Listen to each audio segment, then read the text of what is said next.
Ma'am, gawin mo, ma'am. Ma'am. Alice, can you please stand up? Answer the question. Ano nga ba ang kalayaan?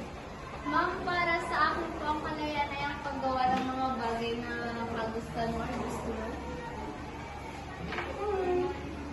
Tama naman yun, pero ang kalayaan ay may kaakibat na responsibilidad.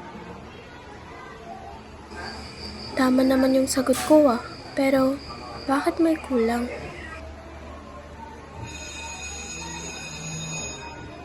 Oh, ayan na pala yung bell. Okay, you guys are dismissed for now. Tara na. Yes! Uwiyan na! Alice! Alice! Alice! Po!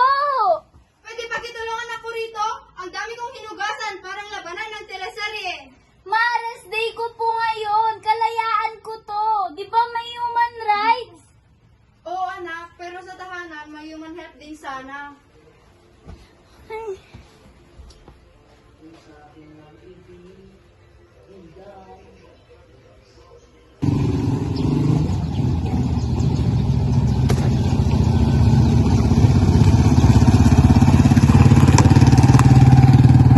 Alice, bawal dito. Tingnan mo, may sign. Wala namang nakabantay na pulis eh. Tara na, tsaka may kalayaan tayo. Tara na.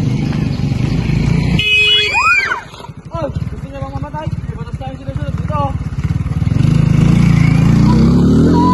Grabe, sabi sa'yo eh. Pulis na yun.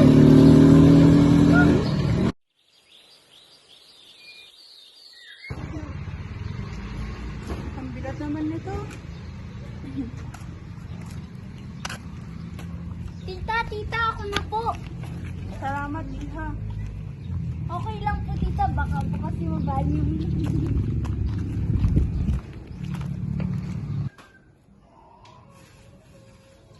Anak, sinabihan ka ba? May asalan ka ba tungkol sa kabutihan?